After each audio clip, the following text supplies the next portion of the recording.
Welcome to Swing Trade Pro, a three-part educational offering from Pivot Boss with Frank Ochoa. I'm extremely excited to bring Swing Trade Pro to you.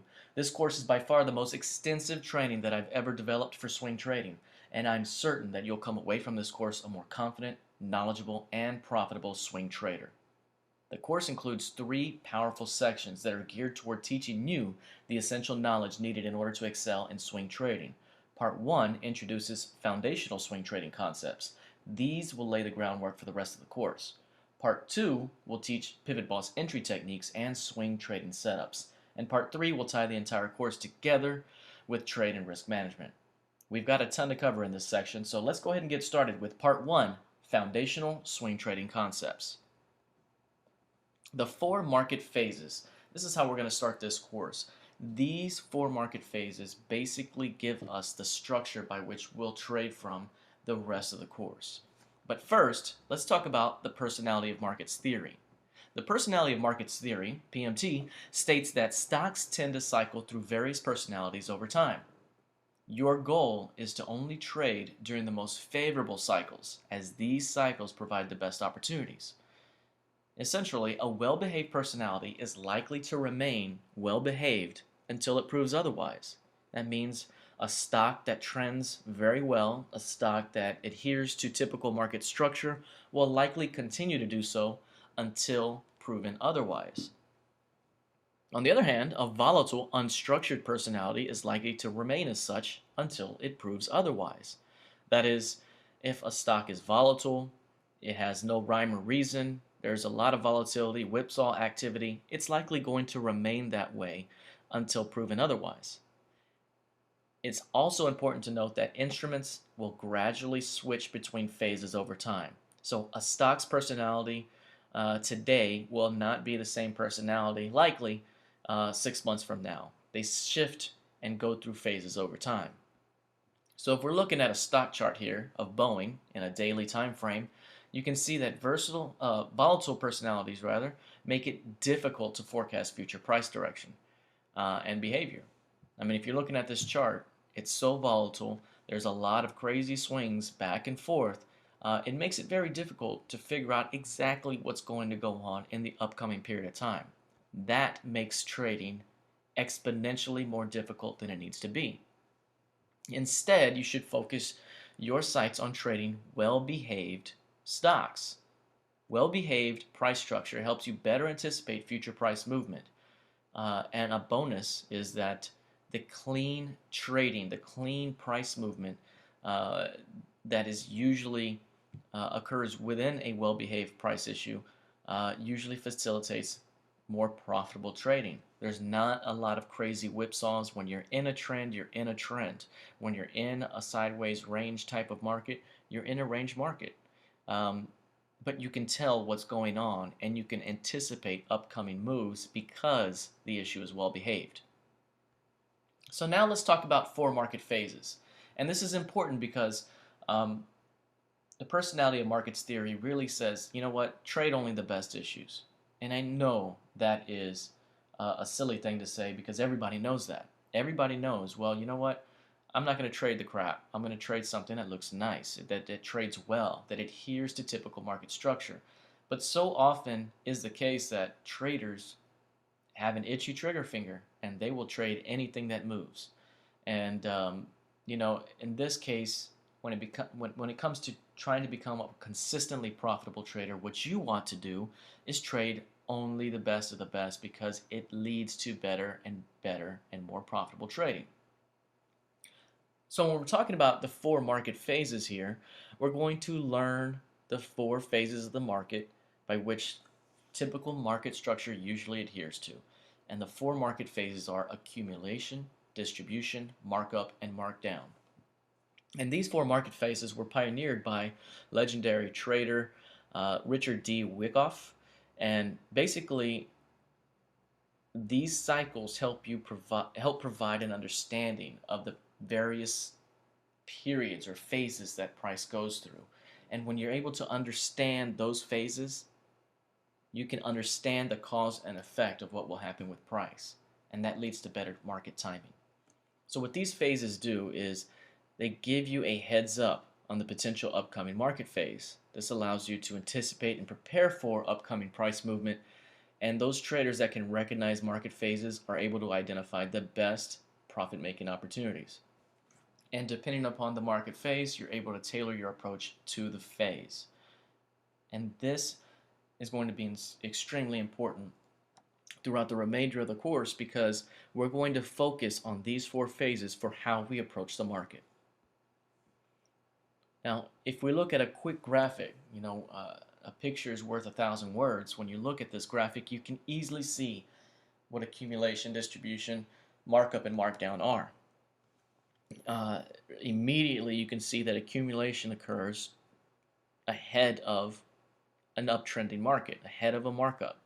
The accumulation phase occurs when institutions are buying up large amounts of shares, but they're doing so at a slower pace so as not to influence price too quickly. They're trying to keep it down here so they can get a whole bunch. They're accumulating their inventory. And then once price is ready to go join the markup phase, you see an uptrending behavior. After that markup phase is over, you see distribution, whereby those institutions are liquidating their profitable positions, again at a slower pace so as not to influence price. And once we get a breakdown, we go into markdown mode, which is the downtrending phase, and then it just starts all over again. And this is the typical price structure that occurs in the market.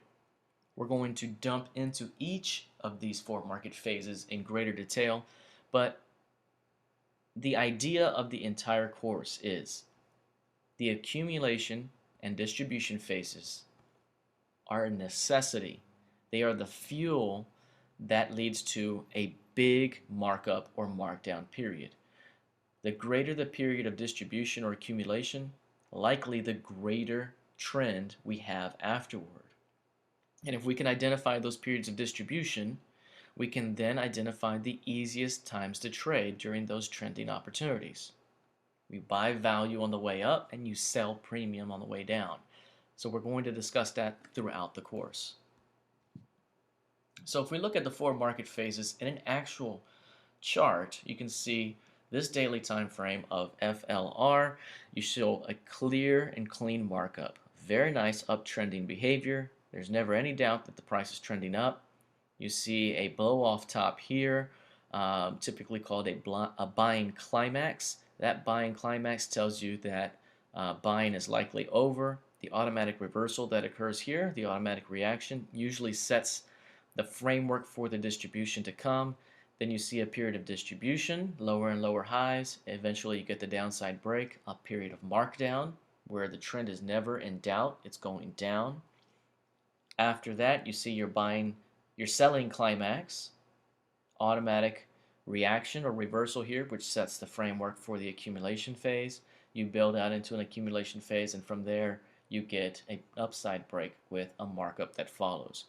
That is typical price structure. That's the psychology of the market. That's how the market moves and behaves.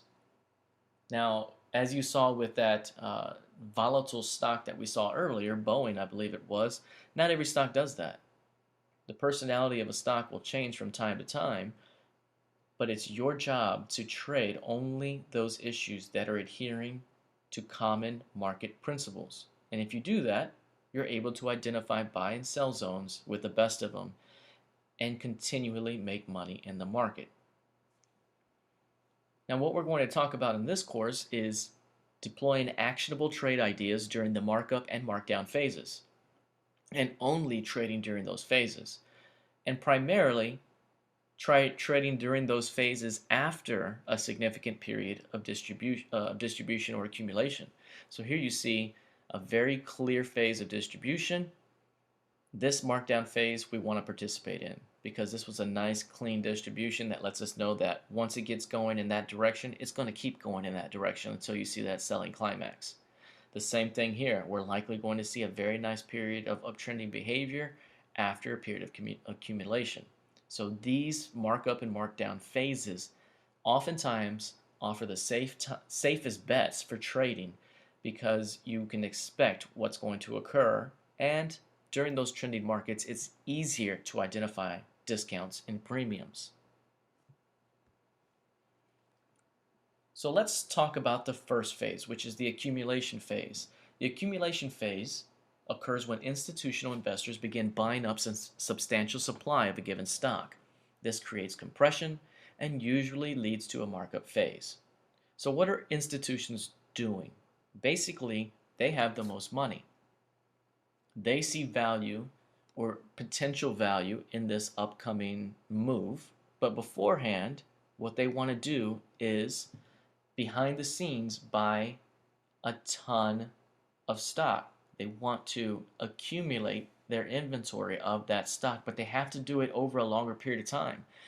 If you look at this chart here, Goldman Sachs or UBS or whoever, institutions, they see a value in the stock. They can't just buy 10 million shares here or 10 million shares here. It's going to move the needle way too much. So they have to buy, a couple 100,000 here, a couple 100,000 there, a million here, or whatever. They have to spread it out over a period of time so as not to influence price too much. And once they have accumulated their share, retail joins in and a markup period ensues. But they're already in at the bottom. So that's what the accumulation phase is. The institutions are putting gas in the car before the car can begin its journey. And that's how we have to see the accumulation phase. You have to see it as the fuel that leads to a profitable markup period. So if you're able to recognize the accumulation phase, it gives you insight into the future opportunity of that issue. And Wyckoff believes that this phase is the force, the fuel behind the upcoming move. So accumulation is fuel. The accumulation phase should be seen as a necessity in order for an established market phase to develop. The bigger the accumulation, the bigger the markup. So you can see right here in this AEP chart that price basically accumulated for 1, 2, 3 months, right? A 3-month accumulation phase where it was going nowhere except for being accumulated. And then that breakout right here and the subsequent retest here led to an overall markup phase that lasted 1, 2, 3, 4, at least 4.5 to 5 months. You can see that this was the fuel that led to this explosive move.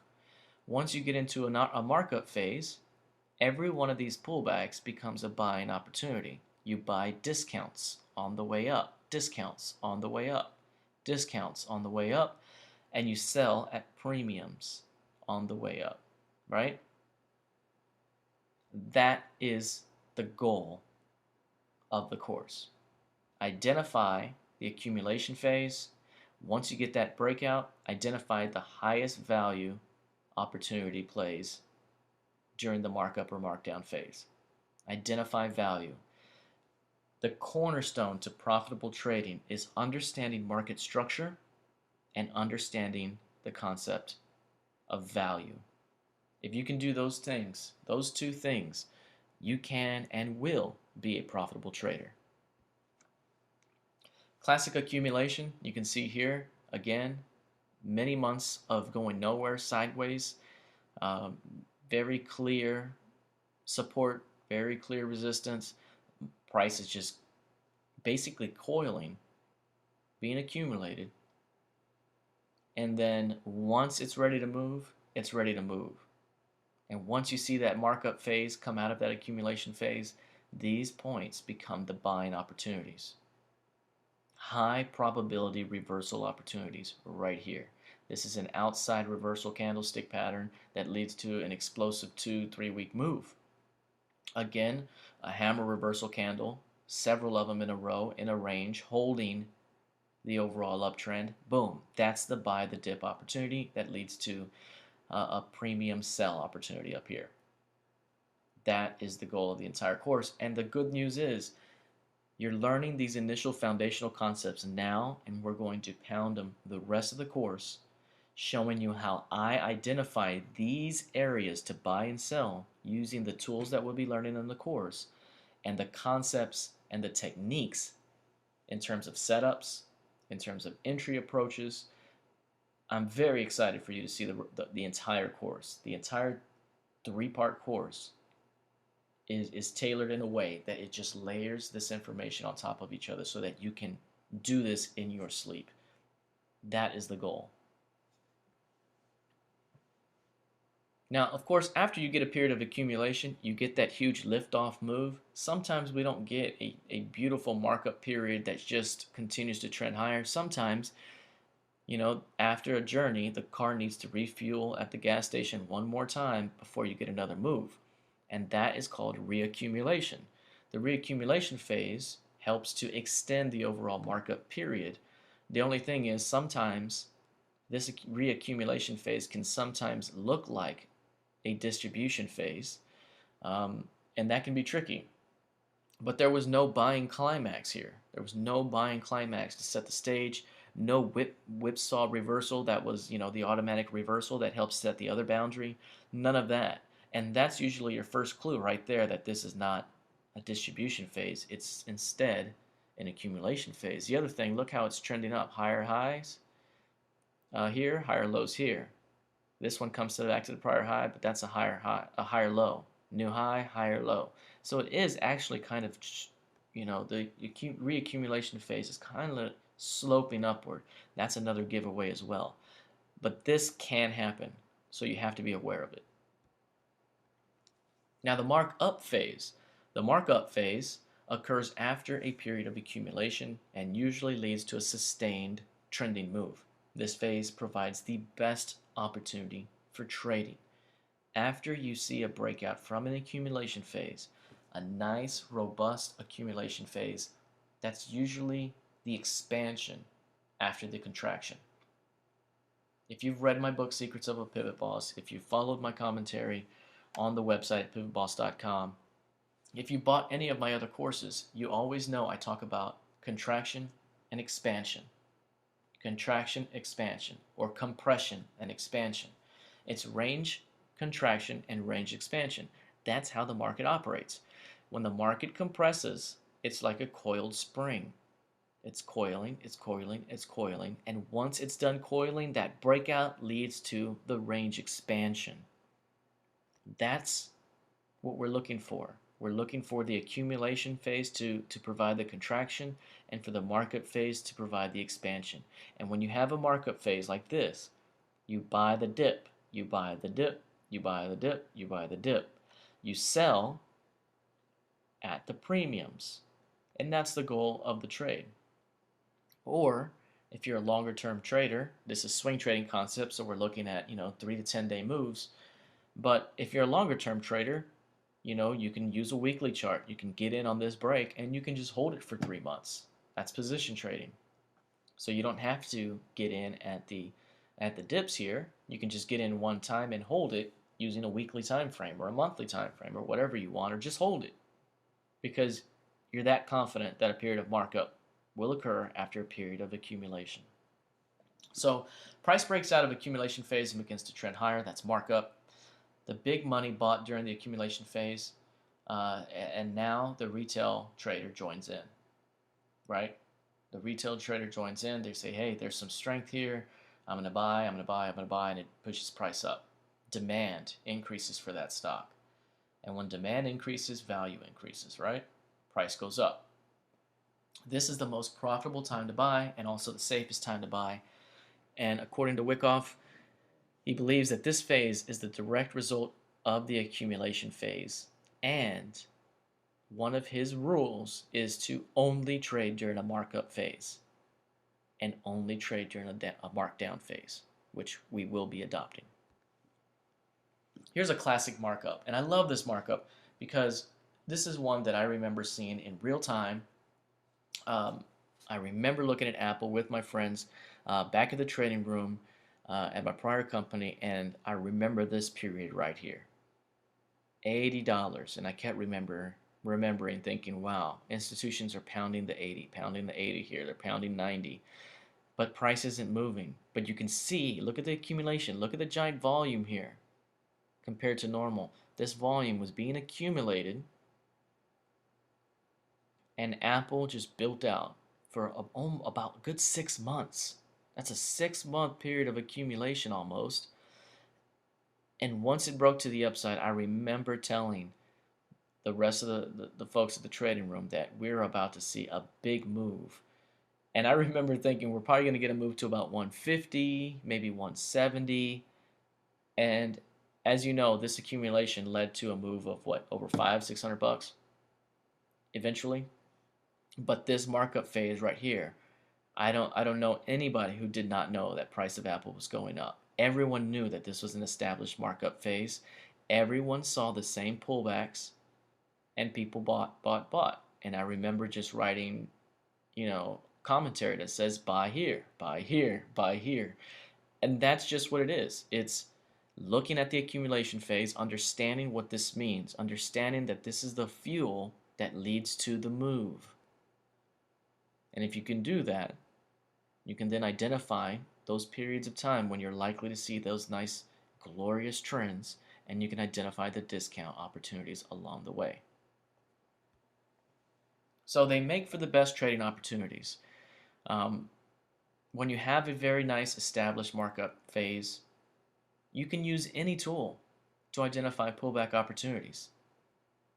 It's all about using the right tool and using that tool in the right way. And when you can do that, it becomes very simple to identify these pullback opportunities. You can use candlesticks, you can use moving averages, you can use VWAP, you can use pivot range concepts, you can use whatever you want, basic trend lines. It's just knowing what to expect, knowing when price is undervalued so that you can buy it and sell it for a premium. And that's all it is.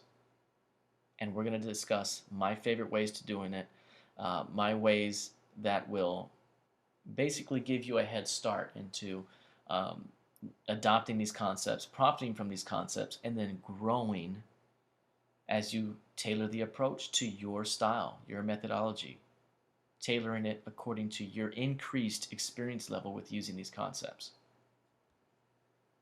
Transition to markup. This is fantastic because if you have a very clear period of accumulation and you know that as soon as we get that breakout, we could have an enormous trend on our hands. If you can capture the entry from the transition from accumulation to markup, you probably have the low of the trend. Triggering that entry can be extremely profitable. And that is easier said than done. But when you have a breakaway gap like this here, where price is down here at around 1575, then we get a gap up above 1650, that's out of range, out of value, increased volume, most likely,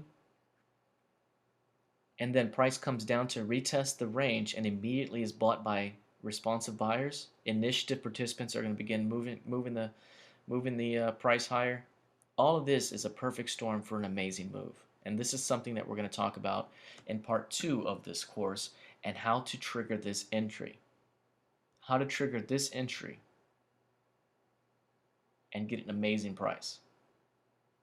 But if you can capture that move, you could likely get the start of that move. And even if you do not, because that's not the whole goal all the time, even if you do not, you can then learn how to trigger this entry or this entry. All right, the distribution phase. The distribution phase occurs when institutional investors begin slowly liquidating, selling, their inventory of a given stock, thus creating compression. And this usually precedes the markdown phase. So after a beautiful, glorious markup phase, institutions will begin liquidating their profitable positions. That means they're selling large amounts of that stock, but they're having to do it over a longer period of time so as not to disturb price. So up at these highs, institutions are selling, 200,000 shares here, 400,000 shares here, another 150,000 here, maybe a million here. We got 700,000 here. But overall, they just held 5 million shares. But they've had to slowly liquidate it over a period of time, because if they would have just said sell 5 million, sell 2 million, you're going to get this immediately, and all of a sudden they're having to sell it all the way down, and it's completely ruining the profit they've made. So what they have to do is they have to build this up over time. That's a distribution phase. Once you get the downside move out of there, out of that range, you usually get a very nice established markdown phase. This is the contraction before the expansion, right? And identifying this ahead of time gives you insight into the future opportunity of this issue. With experience, you'll be able to see that this is truly a distribution phase. And instead of getting in down here upon a breakdown out of this range, instead of getting in here on a pullback or here on a pullback, you'll be able to get in on these wicks here, here, or here to hold into a longer position, or to get in here or here to have steam into the move already. You'll be able to get in here or identify that this is a high probability opportunity. This is a high probability opportunity. That's the goal, to understand the market phases so much so that you know exactly what to expect. And when you know what to expect, you know where to trigger your entries and set your stops and set your targets and set your trailings.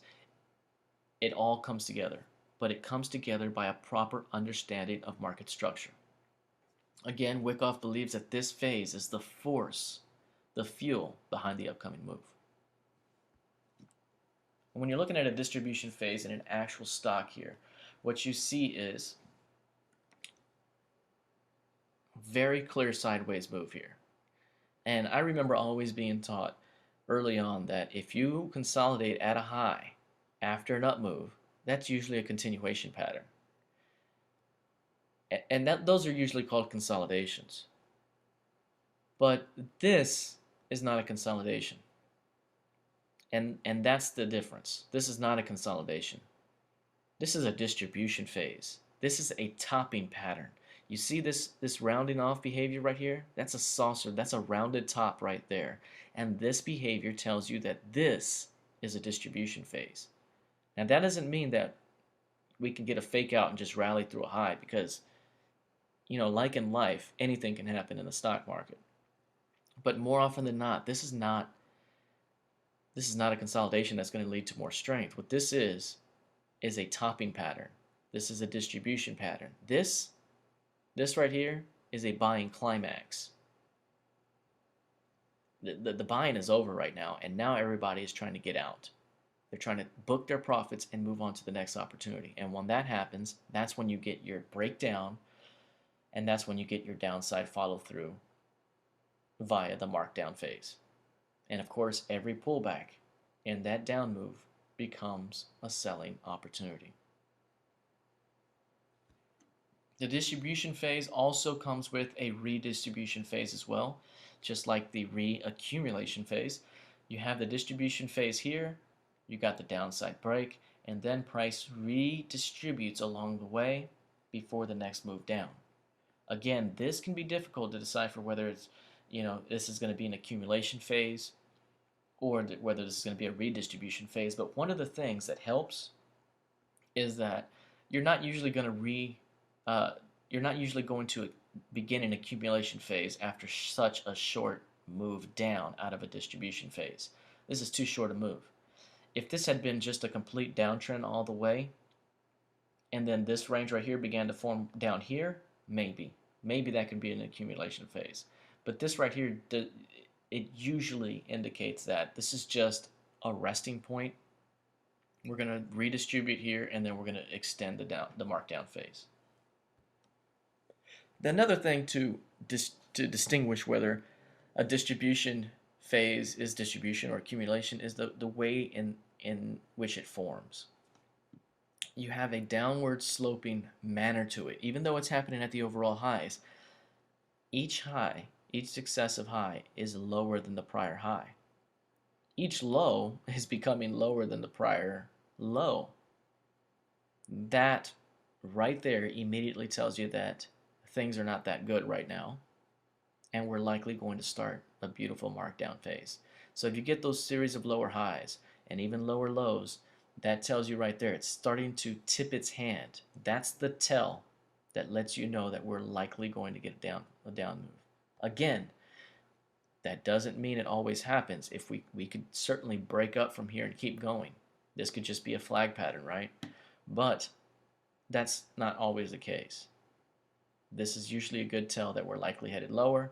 And of course, even if you wait for this move right here to confirm the move, that's okay, because you can then find those pullback opportunities and take advantage of high probability moves. The goal is not to capture this entire move. You could if you wanted to, but that's not the goal. The goal is to identify high probability opportunities within established phases.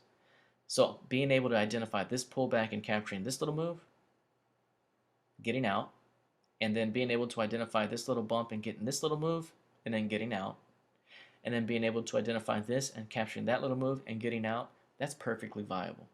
And we're going to learn those concepts. Now let's talk about the markdown phase. The markdown phase occurs after a period of distribution and usually leads to a sustained trending move. This phase provides the best opportunity for trading.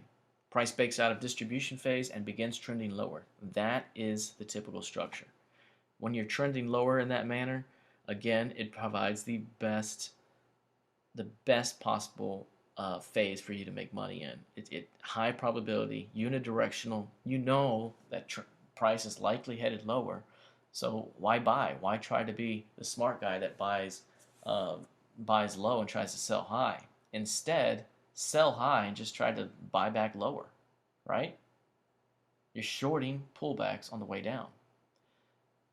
This is the most profitable time to sell short and also the safest time to sell. And according to Wyckoff, he believes that this phase is a direct result of the distribution phase that preceded it. And if you can get a beautiful distribution phase, you're likely going to see a very nice markdown period. How much fuel are you going to put into the car before the next move?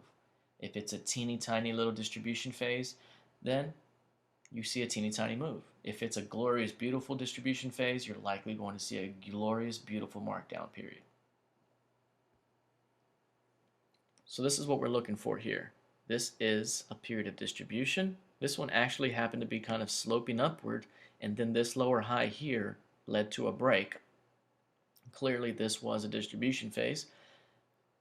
And then getting that first pullback to the lip, that prior support, that's your retest. The market is retesting to see if there's any interest at all whatsoever to go up. And when it fails at that point and people pile on, it's almost like shooting pullbacks in a barrel. Boom, you get in on that one. Boom, you get in somewhere right here. Boom, you get in at the next pullback after that drop to 2,500. It becomes easy. And this pullback right here leads to this quick move. You sell it, you cover here, or you can cover here, and then you wait for the next pullback. And here's the pullback. You get in somewhere up here. You can get amazing entries. And I'm going to teach you my pro style entry techniques in part 2 of this course, whereby you're actually going to get in on this wick right here if you wanted to. And I'm going to show you how to do it so that you're capturing a move that goes from here, this price point, and taking it down to down here and getting out somewhere right about here. I mean, you're going to maximize the types of moves you get. But it all starts with building up your foundation of how to understand market structure, how to understand these zones, and then how to identify those profitable areas that you can, deploy your actionable trade setups from. Here's another markdown period where you see a smaller distribution phase here. The blow off top here, the buying climax, boom, the automatic reaction sets the stage. Another blow off top, boom, and then of course you get the markdown phase.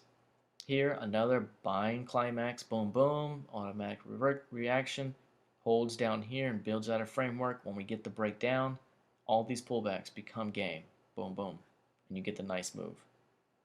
So once you understand this market structure, you understand what price has done for centuries.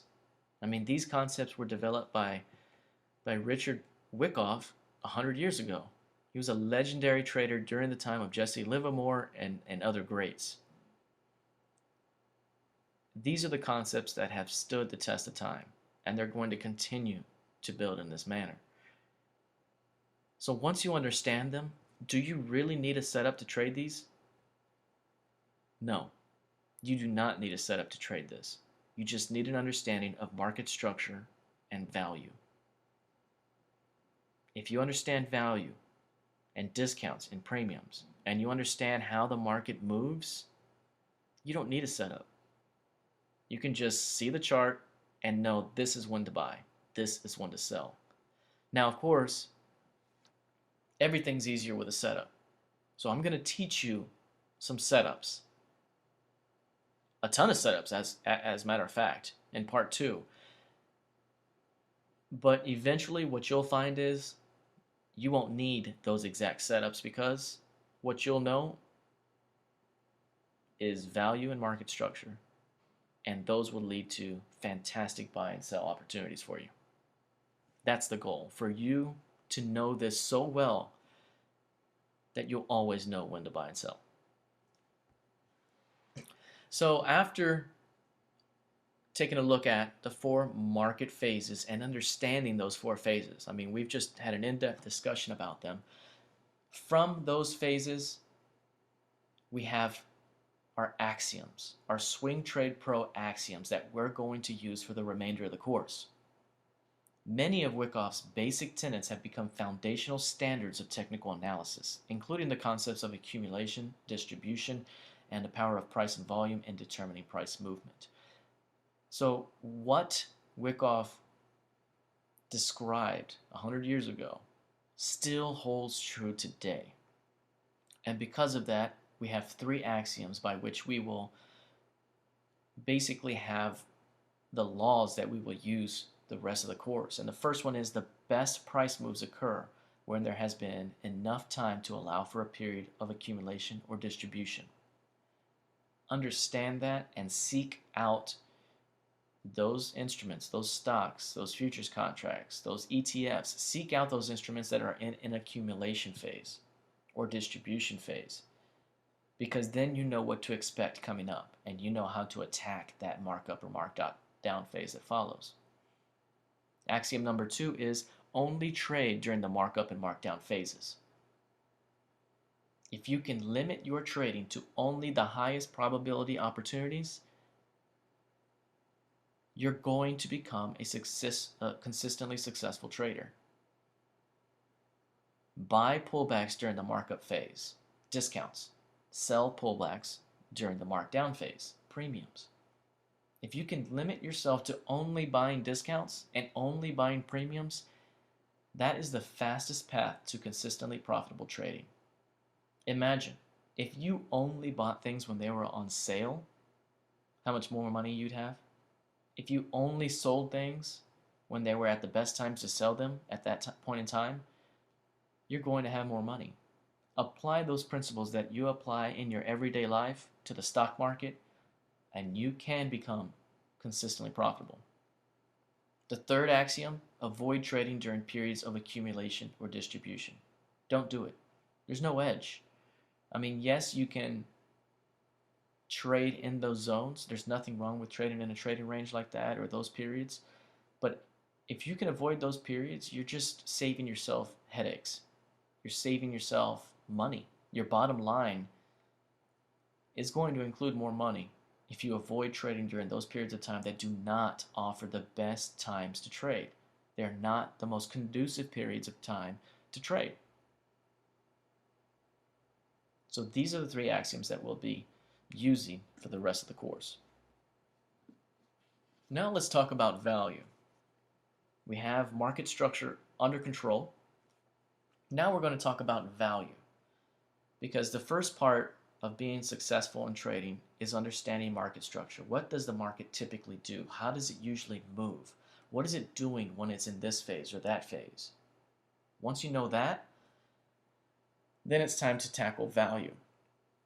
And you know that in each of these courses, I talk some about value because it's all about value.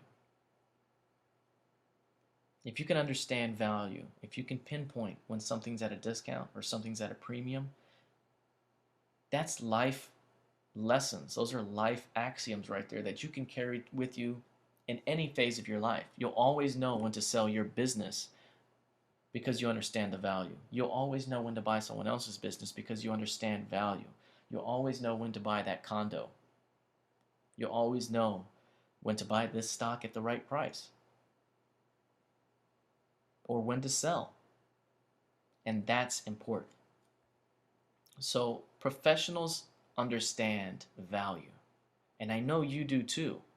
It's just being able to apply that understanding to the stock market doesn't always translate as easily or as quickly as you'd like. But it does translate exactly the same way. And once you understand that, once you make that connection, you'll know exactly what to do time and time again. Professionals rely upon their ability to identify value opportunities, and they exercise discipline to only trade when good value is present. Quickly and accurately determining value directly affects profitability. If the quicker you can identify value and be accurate about it, that will affect your profitability. Hands down. In a positive way. Patience and discipline are the keys to consistently trading value opportunities. And that's the biggest thing right there, is the discipline part. And it's the patience that you have to have in order to only trade when those opportunities, when the best value opportunities are present. That's the part that a lot of traders have. That's what stops people from being consistently profitable. It's that you're not disciplined enough to only take the best opportunities. Yes, you'll do it for a period of time, but then what happens is that, hey, this one was flying through the roof. I wanted to participate. Looked like the market was about to rally. I'm getting in, and all of a sudden you get caught in a bull trap. Well, this one's going to come back. So you take off your stop, and you're like, you know what? I'm just going to let the stop off because I know it's going to go higher. Well, it doesn't, and now your stop's gone, and it's going lower. And now it's like, well, maybe I'll let it pull back and I'll take a smaller loss. But it doesn't. It keeps getting bigger. It's discipline. That is discipline. If you can just do the right things and only the right things, you will be consistently profitable. That's what makes a professional trader, is that they approach trading as a business. And you do certain things because that's what you do in that business. And you avoid certain things because that has no place in this business. If you require good value for every trade, your odds for success dramatically improve. If you're only buying discounts, you're going to do better. If you're only selling premiums, you're going to make more money. Trading value reduces risk and maximizes the potential gain. Right? If you only trade by buying discounts and selling premiums, it's going to reduce your risk because you're closer to your stop loss. So you're putting less risk on the line.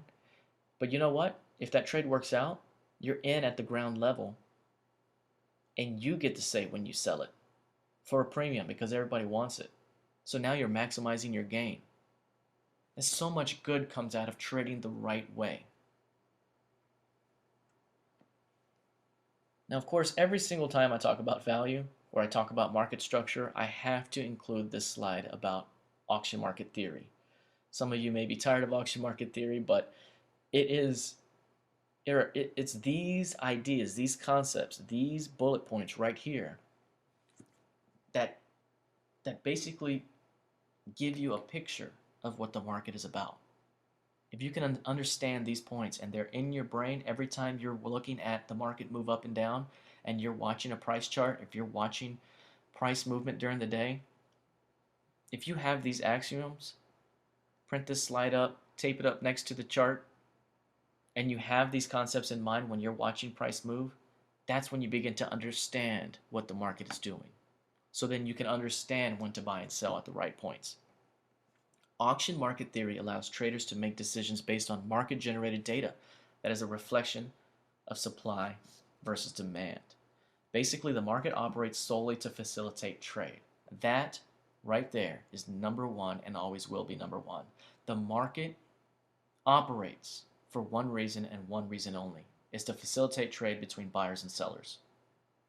So price is going back and forth in order to satiate or facilitate that trade. Price is a tool used to advertise value. Keep that one in mind also. When we're talking about value, what we want to do is buy discounts. That's price levels below value. We want to sell at premiums. That's price levels above value. What is value? Well, price. Price is the tool used to advertise value. Price auctions up to motivate sellers and down to motivate buyers. Price auctions higher until the last buyer has bought, and auctions lower until the last seller has sold. And when buyers and sellers finally find that agreeable price, they trade in large volume because they're happy, and that establishes value.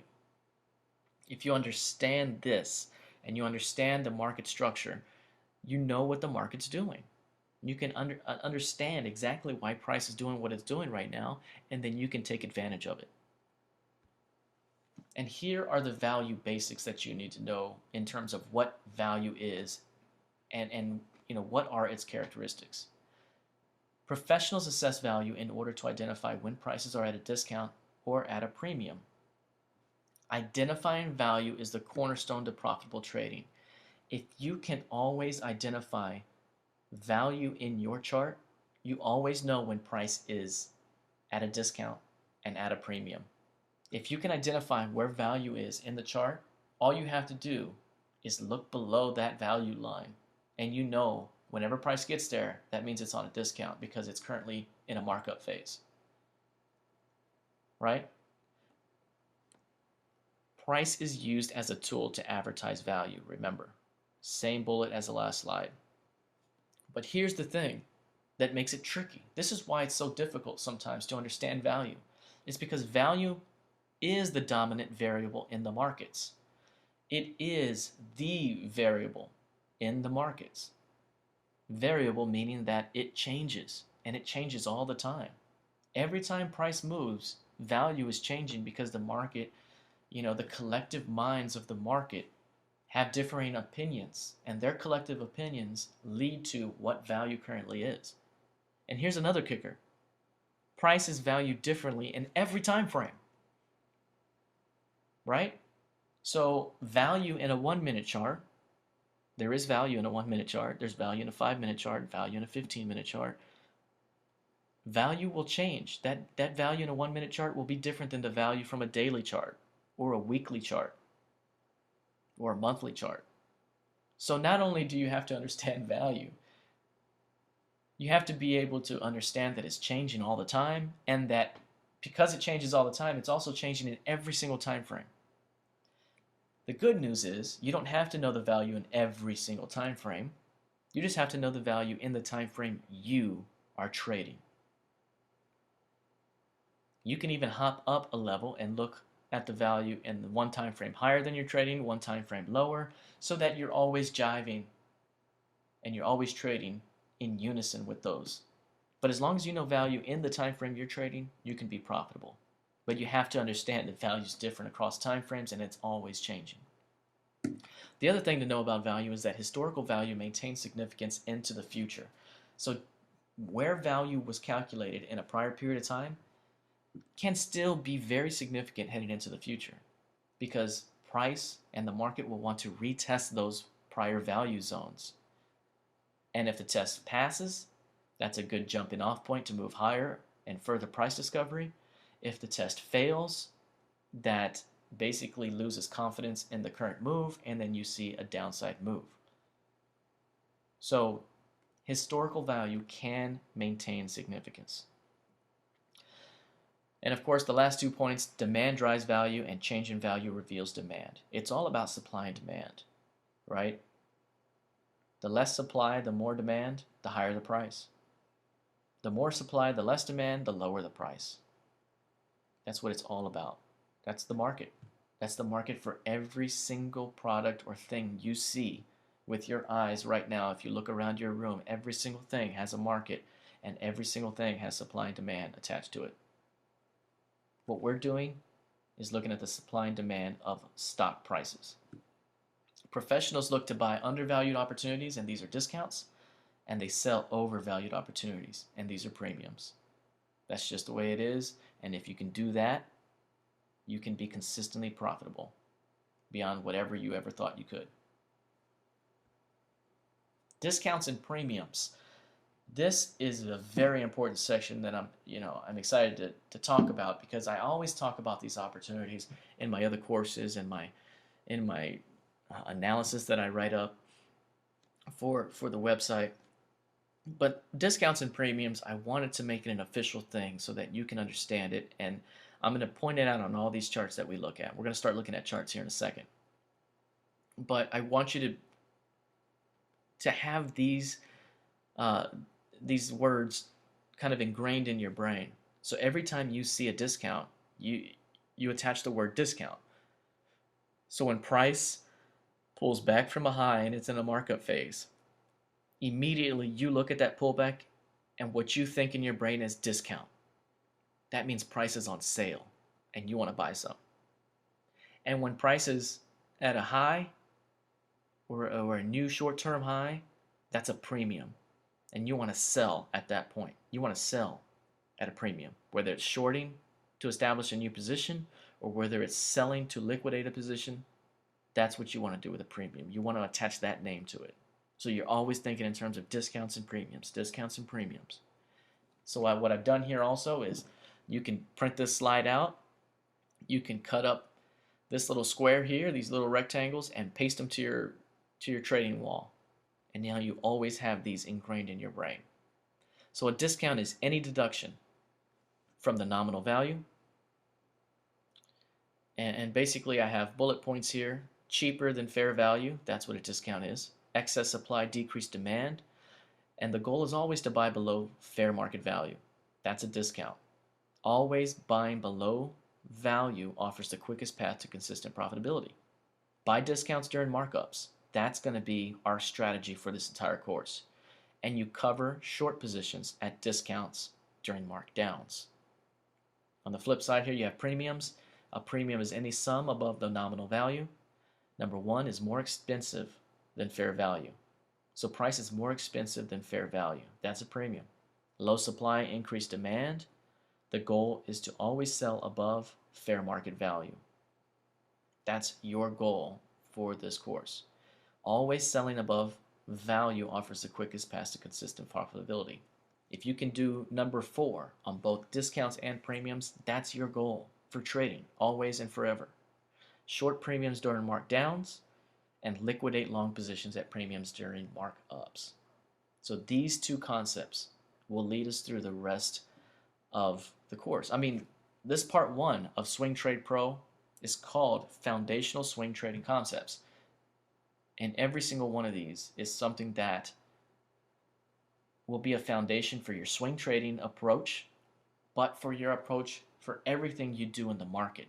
Because what I love about the style and the concepts that I teach, whether it's through my book, my ebook, my courses, my live webinars, through the blog content or analysis that I post on other websites, through trading rooms, every one of these concepts is what you can use in any time frame for any style of trading, for any instrument. These are just market principles that you can take with you into your intraday trading, into your long-term investing, into your position trading, into trading forex or trading stocks or trading options. All of these principles that we're talking about here, you can take with you. You fold it up and put it in your pocket and you take with you, because these concepts will last the rest of your trading career and beyond, because these are solid market principles. So this takes us to 5 simple value rules, and I'm just kind of giving you a concise version of what we just discussed. The 5 simple value rules help train your mind. We're training your brain. We're reprogramming the way you think to only trade during periods that offer the best odds for success. Don't make things harder than they have to be. I am not going to sit here and tell you that I can look at any chart and trade any move I want profitably every time.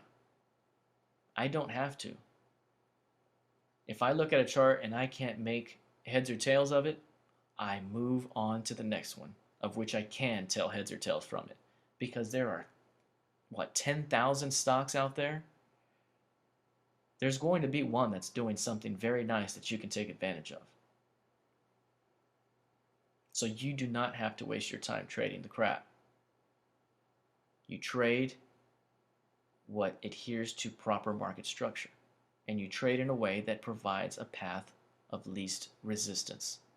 So the 5 simple value rules. Number 1, buy when price is undervalued, discount.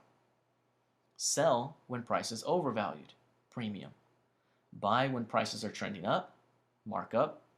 Sell when prices are trending down, markdown. And lastly, avoid trading during periods of accumulation or distribution.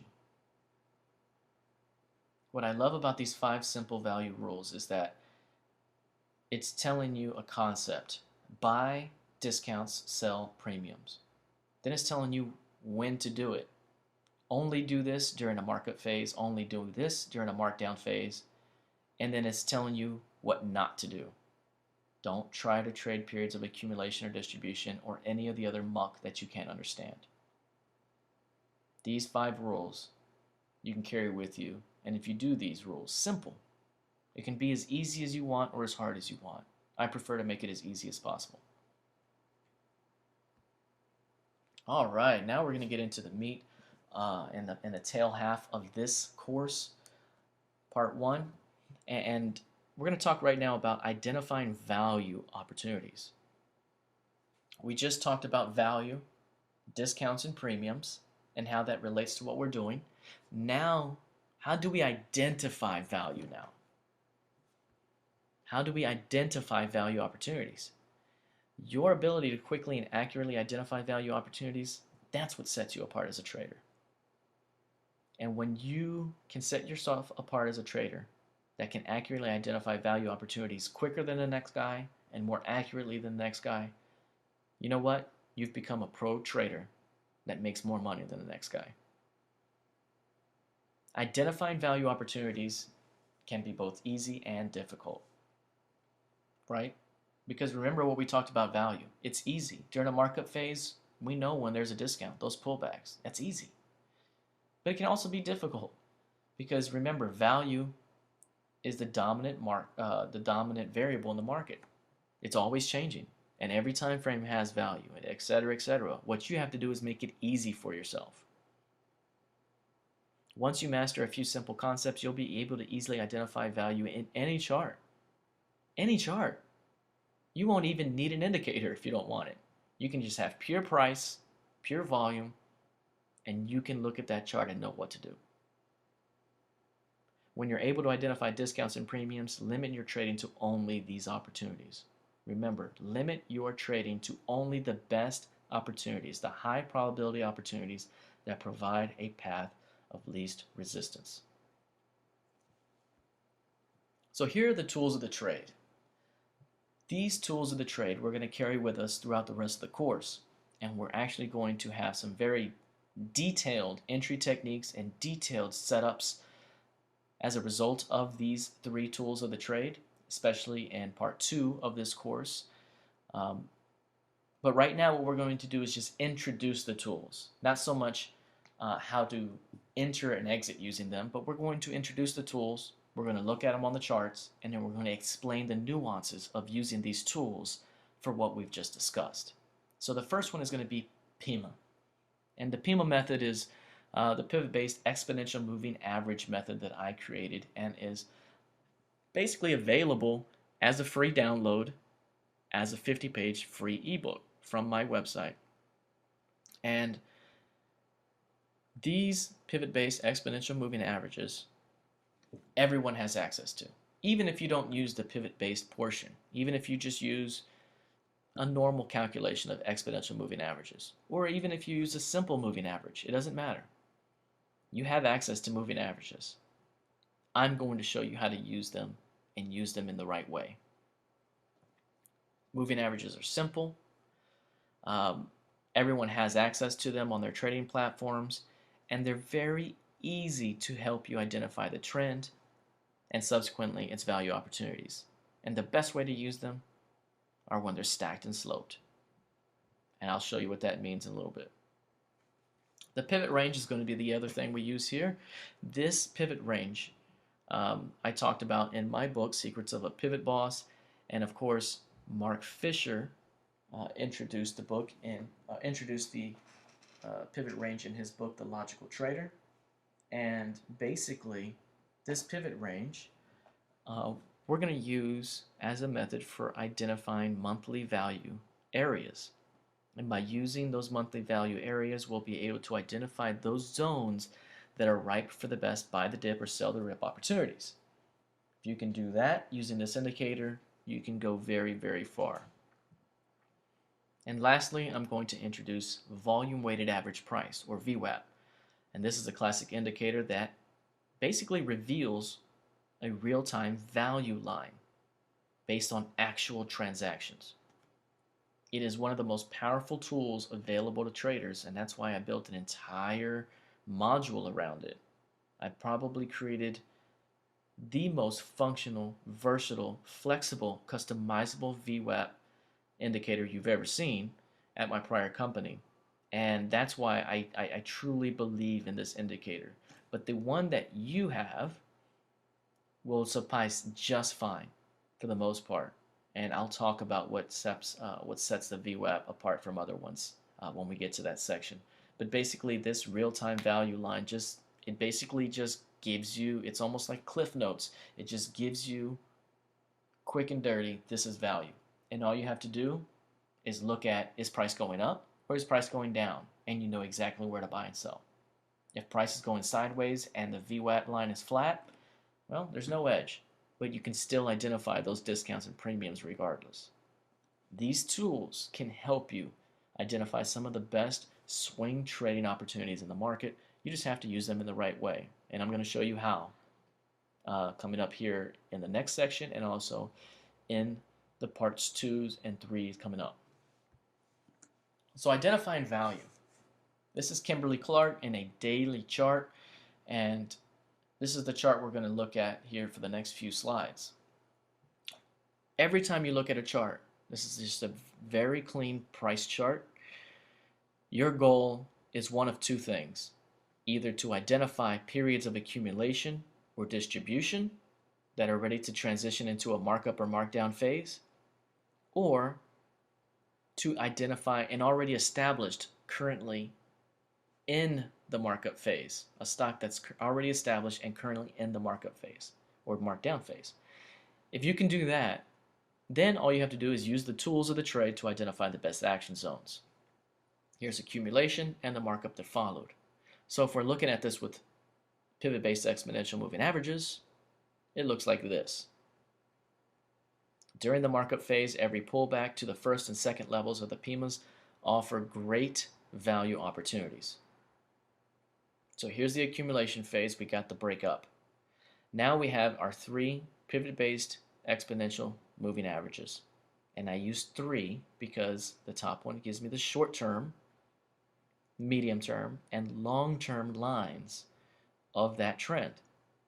When the 3 are stacked and sloped, meaning they're all trending higher in unison, that offers the best time to trade.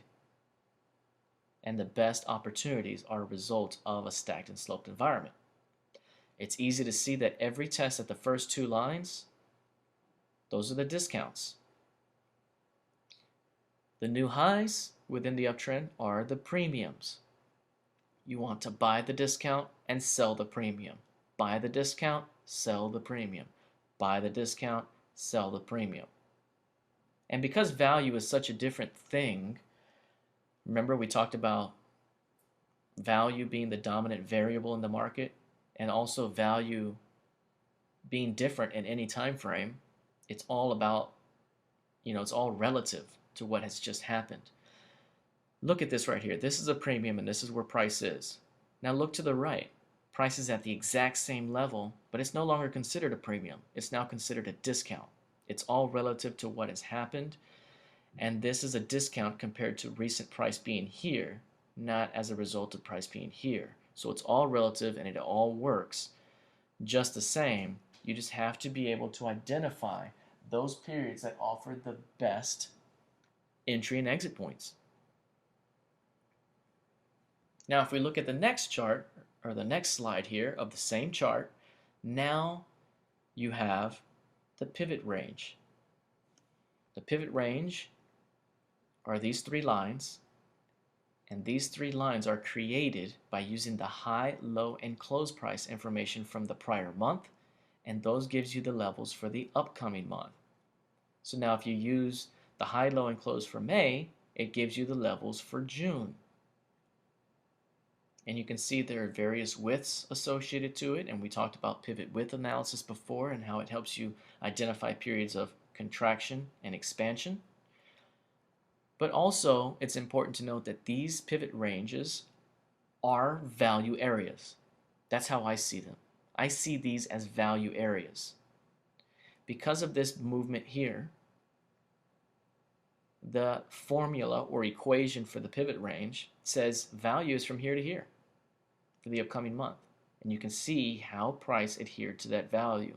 If price had broken below there, that's an indication that there's no longer support from buyers at that zone. They're no longer confident or comfortable with the fact of price going up. And if price had closed here and broke down below it, we would be headed lower. But the market instead adhered to those concepts of value, and we got a very nice up move. So these value areas, I've even shaded them kind of green here to let you know that as long as price remains above the pivot range, every pullback, whether it happens here at the pivot range or not, is a buying opportunity. And lastly, the last tool of the trade is VWAP, volume weighted average price. So during an established markup phase, price will test VWAP to reaffirm direction. Which usually welcomes responsive buyers that are eager to buy at a discount. Pullbacks to VWAP during a strong markup phase offer great value opportunities. This is a quarterly VWAP. That means at the first day of the quarter, right here, the first trading day of April, VWAP starts to calculate after the first tick occurs. And as price continues to develop, the VWAP line continues to develop. So this is the startup phase. We're not looking to buy or sell during the startup phase, but once an established VWAP line has developed, then it becomes the value line to watch. So a test right here, that's a buying opportunity. And you know what? Given the entry techniques that we're going to cover in part 2 of this course, you'll be able to get in right there. And if you get in right there, you're a couple of ticks from the bottom of that move, and I'll help you identify sell targets along the way so that you can capture this move. That is the power of understanding these concepts and having confidence in the tools you're using and understanding how to use those tools to the best of their ability.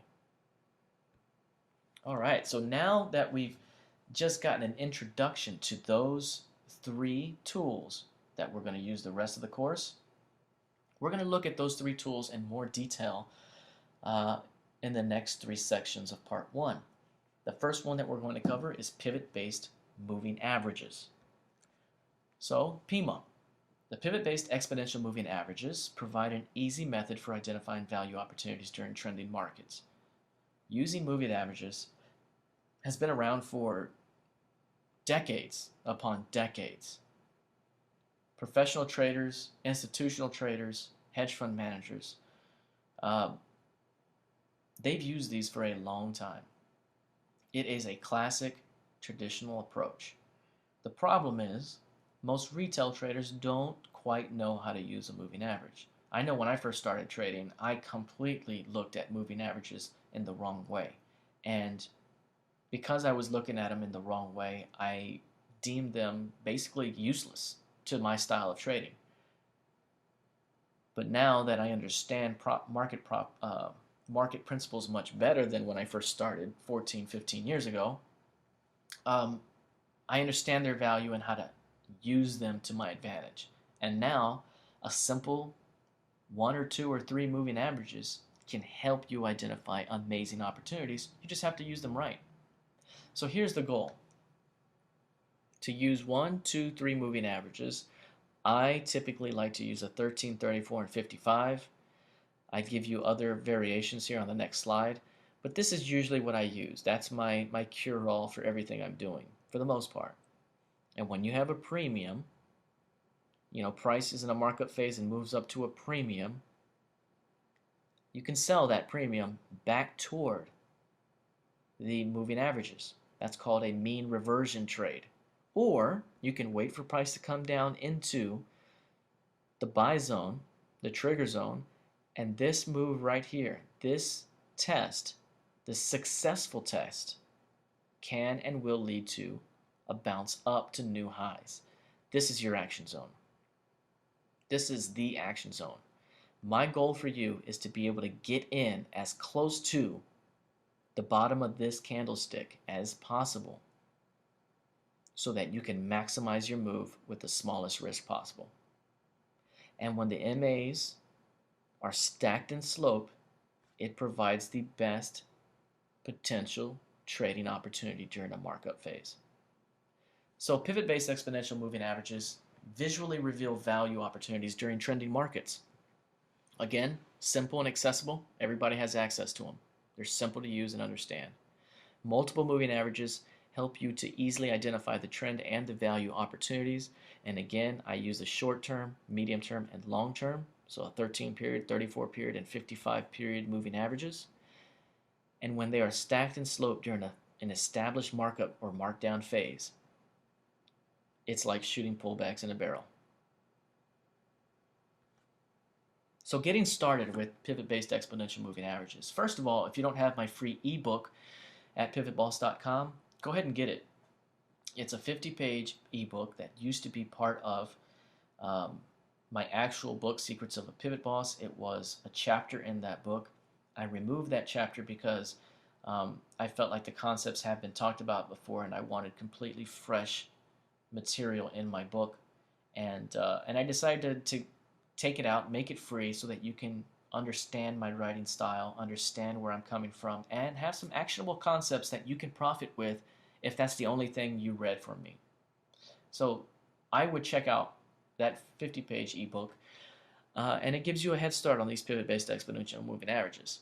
The one thing to keep in mind is that what makes them pivot-based is the fact that the input for the moving averages uses the pivot point, or commonly known as typical price. And typical price is the high plus low plus close divided by 3.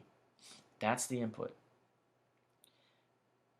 It's up to you because some trading platforms don't allow you to input the typical price. Some do. Some platforms allow you to create the indicator using an easy language type script. And that's what I did for my trading platform. I just created some standard VBA quick code and created this indicator myself. It's very simple, but you don't have to. You can use a normal moving average if you want, with the normal standard close price as the input. It's up to you. Also, I like the exponential moving averages more than the simple, just because I feel like the fact that the exponential moving averages are faster than the simple moving average, I feel like that gives me a little bit more of an edge because they're faster. However, institutional traders, hedge fund managers, all the big boys, the big traders that I know on the floors of the exchanges, they use simple. It's been around forever. It's a classic approach, and they want to see what everyone else sees. I'm not that talented trader. I don't use what everybody else uses because they're using it. What I do is use what makes sense to me and what I'm comfortable with. So I use pivot-based DMAs, but it's not a requirement. So if you want to use simple, if you want to use exponential, if you want to use a pivot-based EMA or a standard close price, it's all up to you and what makes sense to you. Lastly, trend intensity. Every trend is not created equal. Some trends are parabolic and never have pullbacks, breakouts that just rally. Those high intensity trends, adjust your moving averages to accommodate them. Instead of using My classic 1334.55, use an 8.1321. If it's a medium intensity trend, use 1321.34, and that will give you a nice basis for how to trade that trend. If it's a low intensity trend, use 1334.55. Also, if you're not tailoring the moving averages to the intensity of the trend, just use 1334.55 as the cure-all. And that gives you a very nice umbrella to just use over and over. And if during using that 1334.55 you notice that the trend you're trying to trade is has a higher intensity or a lower intensity, then you can adjust accordingly. But for the most part, most of the examples that you see me use will be 1334.55, if not all. Now let's talk about PIMA analysis now. We have our 3 moving averages on the chart. Now what? We're going to get into actual setups and actual entry techniques in part 2 of this course, but for now, I want to give you the basics on using these indicators. 1, 2, 3 moving averages, short term, medium term, long term. Number 1, the long term moving average, you never want price to test it. You want price to stay in the first 2 levels every time. Okay? So because this is the overall trending moving average, when price comes to this moving average or closes against it, that's almost a surefire way to know that the trend is over.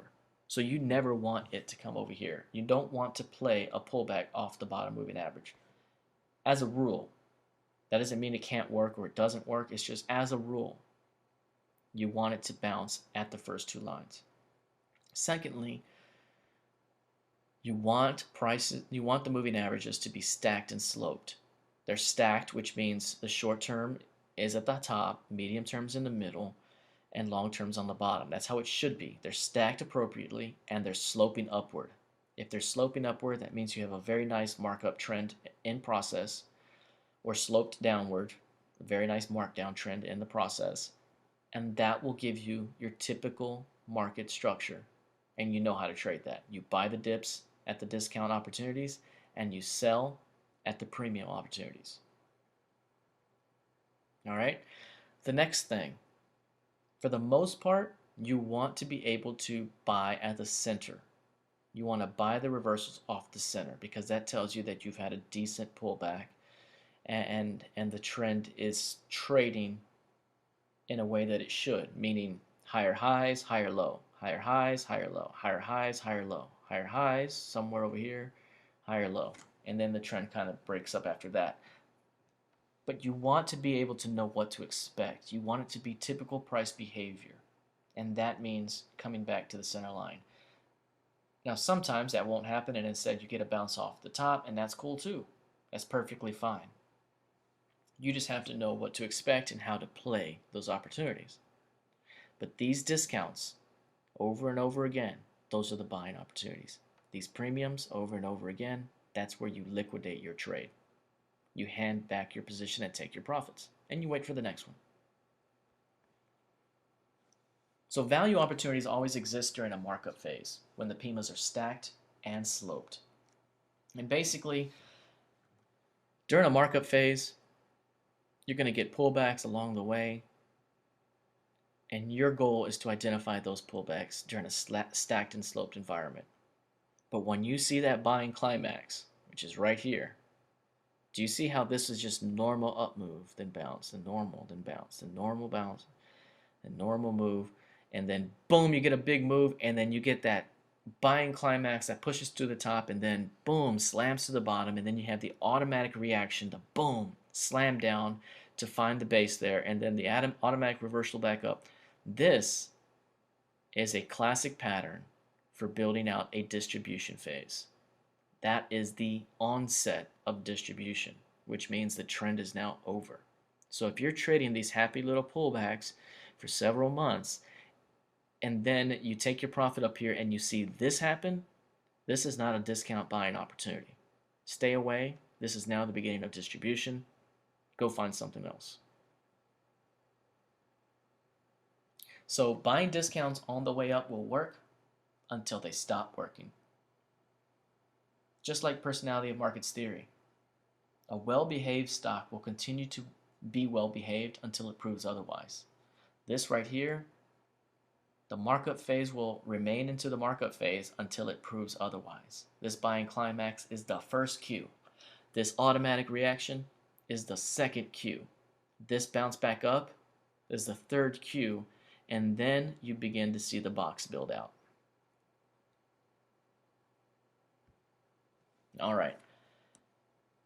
Using these moving averages, you're going to see the whole transition from accumulation phase to markup, or from distribution to markdown. You just have to understand the transition, what to look for, and then get yourself positioned to do the right thing. So here's a phase of accumulation, and then when price pushed up through the top of that accumulation phase and price pushes up, you see the short-term moving average begin to cross over, and eventually it crosses both moving averages. That's the first goal right there, is the initial crossover. But you can see here, we're still not stacked and sloped, and the medium-term moving average hasn't quite moved yet. But on that first pullback, that's the first pullback, that's the first retest. The market is retesting now. It's saying, okay, we just got a big move. Now we got some people taking, selling a little bit, selling those profits, and we need to test whether we're going to get buying support down here. Because if we can get buyers to join the party, we are officially out of this phase, and we are officially in party mode during the markup phase. So this first retest is your first buying opportunity. Look at how it holds as support at these moving averages, and how it also holds the prior trading range. And then boom, once you get that move, that second one is an easy opportunity to get long again, and then you see the market go to a stacked and sloped view. The moving average is there, and then these bounce opportunities become prime opportunities. But just understand the flow of how it works. Lastly, you got to know the personality of what you're trading. Every stock's going to have a different personality. So a buy the dips move in a certain issue is going to be different than the next issue because of the personality that stock is going through at that moment in time. Number one, it needs to be stacked and sloped. But look at this uptrend right here. This markup phase is different than most. It's just very calm, short-term move up, bounce. Nice short-term move up, bounce. Nice short-term move up, bounce, etc., etc. It's a very slow and steady process. There's no huge home run trades, but it's a lot of doubles and triples. You're hitting base hits. And that is good. That's all you need. But you just have to understand the personality and tailor that approach. If I know that each of these moves is only yielding 3 and 4 day moves, then when I buy here, I know that on this wick right here, after this 4 day move, is probably the top, short-term top I'm getting out here. So don't try to play to a move that's at 53 if you need to be playing to 50 half. Secondly, once you get that adverse close and you see this rounding off behavior, yes, we got that bounce up because that was a discount, but this signals that the market structure that you just enjoyed is transitioning. So you can no longer trust what happens now. And instead, this is becoming a distribution phase. It's a rounded top. You get some mess here, and this probably leads to the transition into a markdown phase. Look at how the crossover right here, the short-term moving average crossed both of them. And now the medium term is starting to make its way down. I'm not quite sure what happened to the right of the chart here, but this right here looks like a very bearish opportunity. I would sell right now and try to buy it back around 48. That's kind of what I'm looking at. So all of you can go back to November of 2012, which was a few months ago, to see if what I just said is correct. But this is what I'm betting would happen. But that's just the initial crossover, and that is even though the markdown and markup periods are the best times that offer the best times to trade, the initial transition can be tricky. So this is the hardest part of the entire phase. But if you get this part right on the initial move, you're going to have money all the way down. Now this is a chart that you need to understand can happen and does happen. And basically the symmetry and structure of this trend, the geometry of it, just doesn't work as well as it could. I mean, you can see right here that there's no stacked and sloped right here. It's more sideways, but price is still kind of moving up. Then the slope becomes a little lazy and it becomes better, but it's still lazy. These pullbacks still offer a decent opportunity to buy, but it's not perfect. And then you get the explosive up move, almost a parabolic up move. Well, when price comes back off of that parabolic up move, this isn't a discount buying opportunity. Yes, it is a discount compared to what's happened. It's a deep discount. But this move is so emphatic.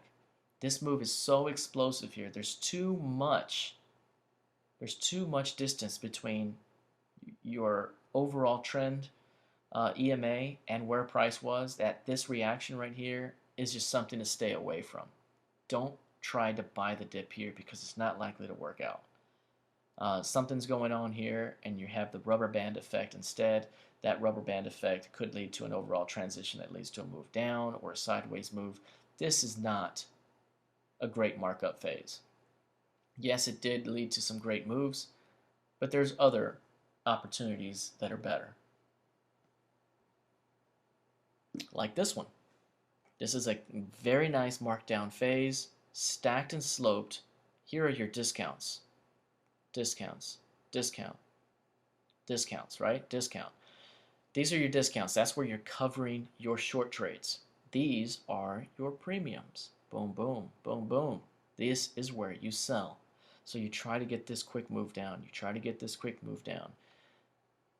Now, when you fail to make a new low, that's rule number one, that you're either stopping going down and going sideways, or you're probably just going to turn around and go up.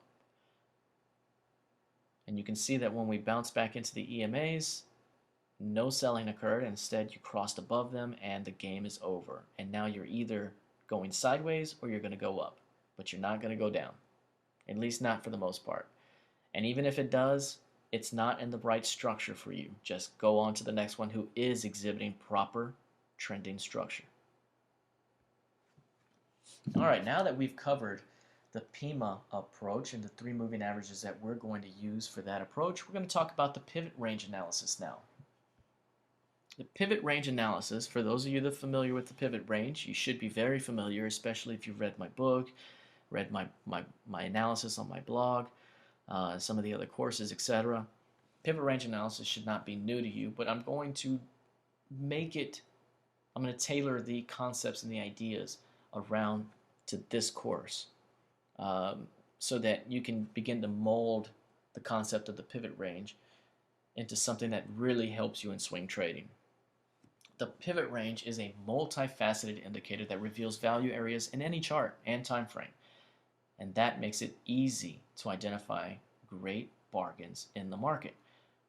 The pivot range is one of my favorite indicators, always has been, ever since I read Mark Fisher's book. And of course, he uses the pivot range in a much different way than I do, but the range is so multifaceted that you can use it in so many ways. And when you have an indicator that is like a Swiss Army knife and that it has a variety of uses, you have an indicator that you can always use and serves a greater purpose than other indicators that only have 1 or 2 uses. And that's why I love this pivot range. The idea here is to identify buy and sell opportunities during established markup and markdown phases, and to buy reversals at the pivot range on the way up or sell reversals at the pivot range on the way down. For the most part, you want higher and lower value relationships for these opportunities, which means you want this pivot range here to be completely higher than the last month's pivot range. That is a trend where value is moving higher and higher month over month, and that indicates a more robust trend, whether it's up or down. Again, this indicator is simple, it's easy to understand, easy to calculate. I can give you a spreadsheet that easily calculates these numbers, or You can download indicators into your platform. Some trading platforms have the pivot range already built in. It's very easy to have these written for you, and I can help you attain the pivot range if you use various platforms like TradeStation or NinjaTrader, etc. I can help you find that indicator, so let me know if you're having trouble finding it. The idea is to buy the rips and sell the dips, or buy the dips and sell the rips rather, in a markup or markdown phase using this indicator. So getting started with the pivot range is a simple indicator, and it can be used and calculated with a spreadsheet, but it is not commonly included in trading platforms. It can be in a trading platform though, because other traders like you and me have loved the indicator and have had it either created for them or created by them in order to put into their existing platform. So again, if you're having issues trying to find it, let me know and I'll help you. The pivot range is basically 3 lines, and you use a prior periods of times high, low, and close price information divided by 3 in order to find the actual pivot point. And then you use high plus low divided by 2 to get the other level of the pivot range, either the top or bottom. I call it BC, which is bottom central pivot. And that number helps you identify the third level. So this is the pivot minus BC, which is this number. So the pivot point minus this number gives you a value. And then you add the pivot to it, and that gives you TC, which I call top central pivot. So this is the center line, this is the top line, this is the bottom line.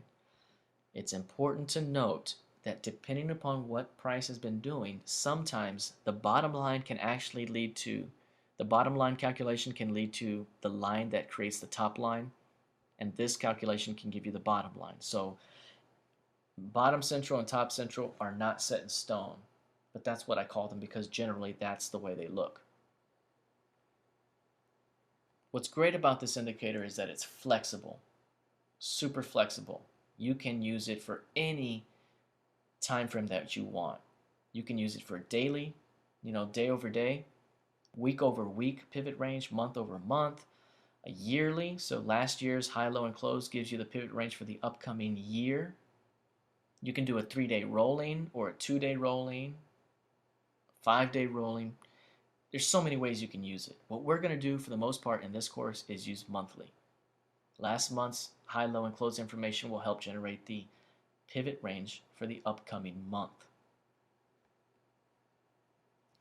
Lastly, pivot-based analysis. The pivot range can be used in many types of analytical ways. Trending analysis, width analysis, relationships, and that makes it, again, an indicator that you want to have around when you can use it in a variety of ways. So when we're looking at pivot range analysis here, the pivot range helps you keep discipline to the trend. What does that mean? It means that if the pivot range is trending higher and higher and price remains above that range, you should only trade in the direction of the trend. You should only be buying, buying, buying, buying, buying, buying. You should not be selling unless it's selling to liquidate your long position. Trend integrity.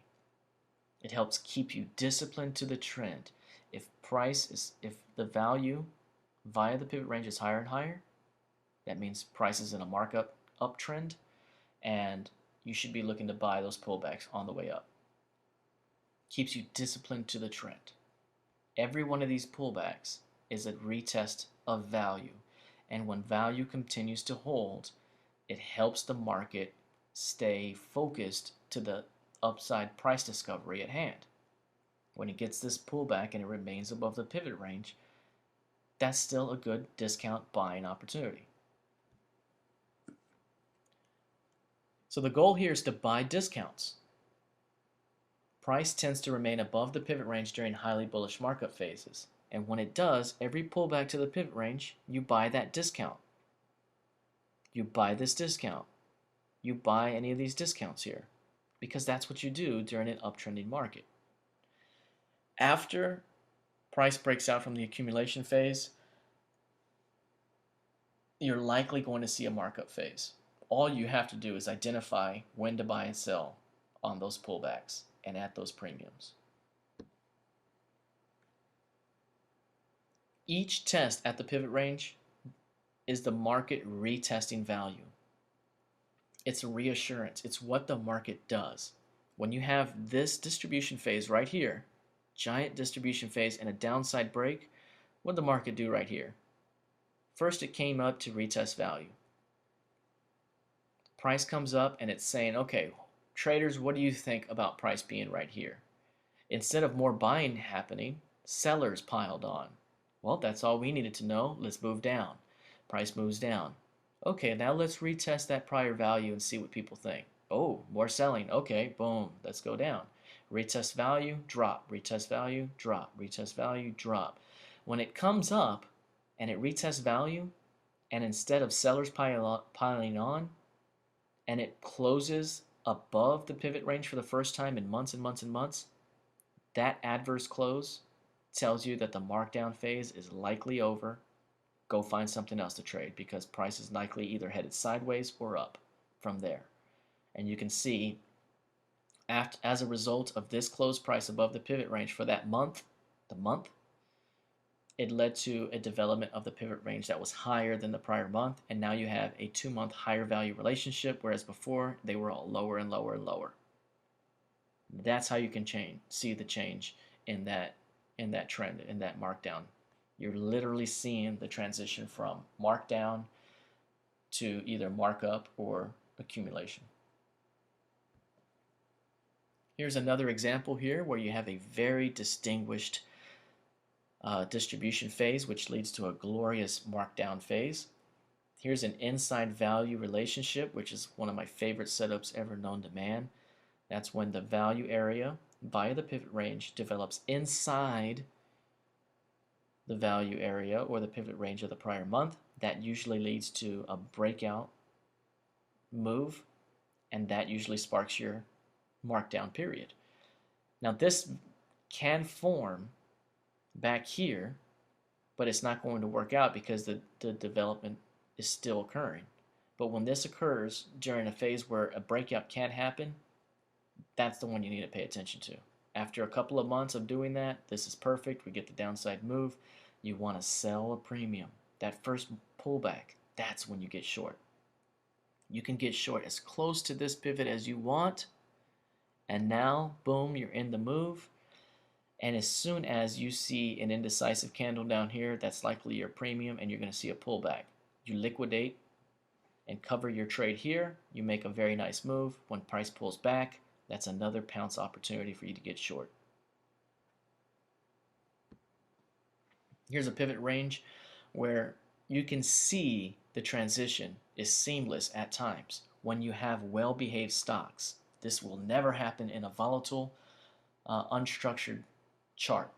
Instead, this is a well-behaved stock that is adhering to typical market principles of markdown, accumulation, markup. Look at the pivot range stay above price. Pullbacks to the pivot range are easily and quickly sold. And then price closes adversely to the pivot range here. Then you get a higher value and another higher value, and you're getting these bounces at the pivot range. These all of a sudden, these turn into discounts, and now you're in a markup phase. So you can see how literally the pivot range can light the path. Lights the way. It tells you exactly what to do and where to be focused. Any pullback can be regarded as a buying opportunity as long as price remains above the pivot range. It doesn't even have to test the pivot range. I mean, here's your phase of accumulation. Here's a beautiful, glorious uptrending market, a markup phase. This pullback is the retest of the phase. That's your first initial pullback. This starts the trend. Remember we had that a few slides back? That starts the markup. This didn't happen at the pivot range, but that makes it no less perfect of a time to buy. By the way, here's another inside value that led to the breakout. But here's an inside value that didn't, because that was during the beginning portion of that accumulation phase. This one did. So this pullback is still a great pullback, even though it didn't happen at the pivot range. But this pounce right here is surely confirmed because it happened at the pivot range, and you can see these moves as they occur away from that range. Now that we've talked about the pivot range, it's time to talk about volume weighted average price, VWAP. And VWAP is a powerful indicator that clearly illustrates where the average trader bought and sold, thus revealing fair value. What's impressive about this indicator is that it is an indicator that gives you a running tally, a real-time tally of value based on actual transactions, based on actual buying and selling, and the volume traded. So volume weighted average price reveals a real-time value line. It's a very simple indicator to use and decipher. It's semi-accessible, which means it's commonly used, it's all out there, but a lot of people don't even know they have it, and some people don't have it but can get it. Again, I try not to teach anything to you that I don't believe you can get fairly easily, and if you're having trouble finding VWAP for your platform, let me know, and I'll try to help you as best I can. But it's an indicator that's very, very accessible by most traders. VWAP offers a real-time view of value, so any value levels above or below it are easily identifiable, and that's when you're able to buy the dips and sell the rips during a trending market. So getting started with VWAP, volume weighted average price, is a powerful indicator that many high-level professionals use daily. As a matter of fact, I've read research that suggests that upwards of 90% of program traders and institutions use this VWAP calculation because it's that important to what they do in their trading. This indicator is oftentimes a standard indicator for many trading platforms, but one thing that isn't standard is the ability to customize the indicator. The flexibility of the indicator is not quite there or on the par from trading platform to trading platform. Some may have just a normal standard VWAP. Others will allow you to customize it in a variety of ways. The one that I developed for my prior company was one that allowed you to adjust the time frame that was calculated for it. So you can make a 1-day VWAP, so you know what's going on in that day in a 1-minute or 5-minute chart or whatever. But you can also make a 2-day or 3-day calculation. Or you can make a weekly or a monthly or a quarterly calculation that it uses over a 3 or 4 month period of time. Or you can make a 6-month calculation or a 3-day rolling or a 2-week rolling, whatever you want. It's up to you. That is where the flexibility is not quite there between platforms, but it's not quite required. Not for this course. As long as you can get a higher time frame VWAP calculation, it'll help you identify those buying and sell opportunities. This is the calculation. Very fancy math looking calculation, but it's not that difficult underneath it all. Basically, the indicator calculates the ratio of the value traded to the total volume traded. That's all it's doing. But it's doing it in a way that makes sense and that helps you identify great opportunities. VWAP can be used in a variety of ways, but identifying value is tops.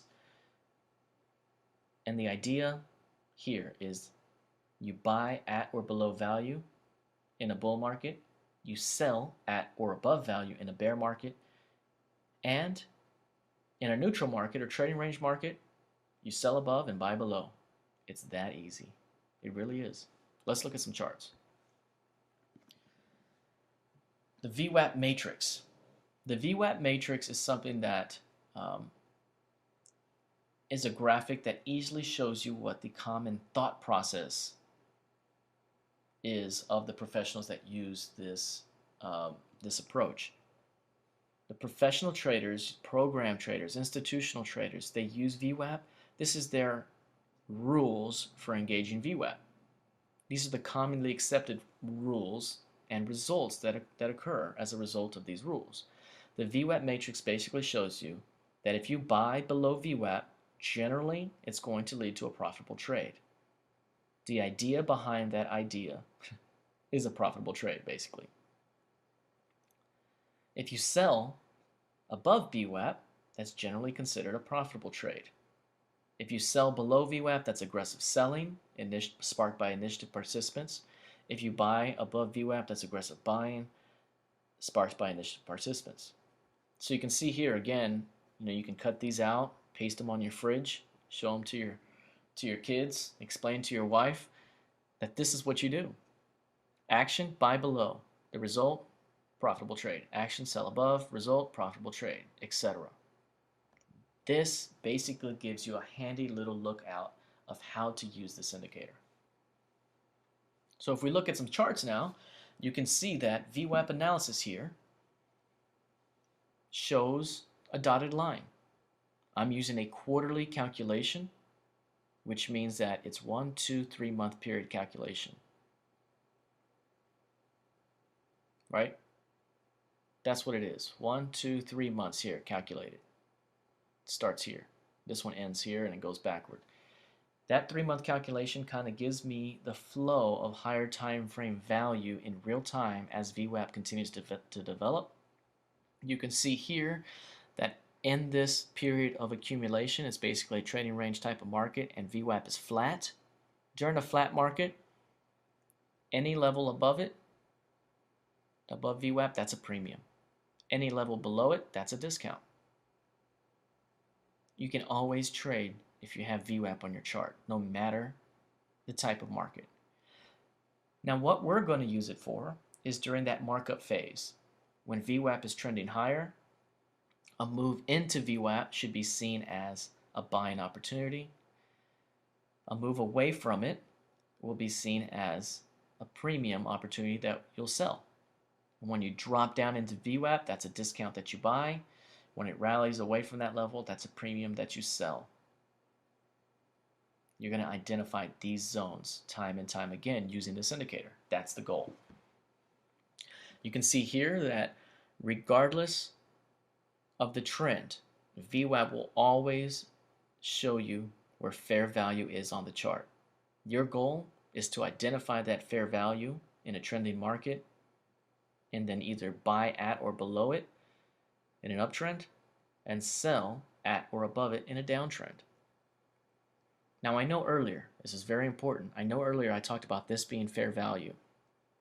And what you want to do is buy a discount, and discounts are seen as below value. This obviously is a tail, and it's sitting and it closed above value. I'm still calling this a discount. I'm still calling this a discount, even though technically price is above value, which makes it a premium. Because I'm talking about this move from here to here that makes this a discount. This is the premium, and now compared to this premium, price is at a discount and it happens to be back at value, which makes it a value. If price is at value, it's still a value. If price is at below value, it's a discount, making it a better value. So even though price is above that VWAP line, to me it's still a discount. This is your buying opportunity. And you can get as close to this line as you want or below it. You're going to be amazed at the type of entries that you can get with the techniques that I'll teach you in part 2 of this course. In a downtrending market, again, this is a premium. This is even a premium. Even though price is right at that line or just below it, it's still a premium because it's a downtrend and it's a pullback off a discount low. You want to identify that level, and that's the best level that you can possibly get in this downtrend, and you capture a giant, beautiful move as a result of it. Now, whether you participated in the prior move or not, that's irrelevant. The pullback to VWAP after that rally is its own opportunity. It's its own setup. So I don't want you to be hung up in the fact that you didn't capture this big move. You had to sit there and pull your hair out as you knew you should have gotten in on this move, and you watched it go from 75 to 82.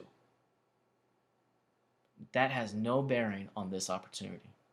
But you know what? This beautiful, awesome up move is now pulling back, and it's pulling back precisely to VWAP. And that is your opportunity to get in at a high probability buy zone that will give you a beautiful, quick, pain-free up move as a result for the most part. It's about as good as an opportunity as you can get in any market. That's your discount buying opportunity. And when price rallies to a new high and begins to do this squirrely stuff here, that's when you sell it for a premium. And you move on to the next one. But you know what? This breakaway play right here, this gap out of this accumulation phase, I'll teach you how to get in on that as well in part 2 of this course. And so you'll be able to take advantage of this big move, and then when you sell it for a profit, you'll be able to buy it again right here and sell it for a profit. I'm going to teach you all of this. And it's going to be a lot of information, and it's going to go quickly, especially starting in part 2 of this course. But you'll be able to watch this over and over and over again. So you'll have all the information right there.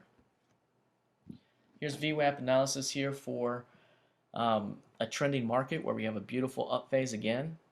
Discounts and premiums are easy to spot with this level on the chart. Everything above it is considered a premium. Everything below it or at it is considered a discount in an uptrending market. This is beautiful. This is the best opportunity on the screen right now.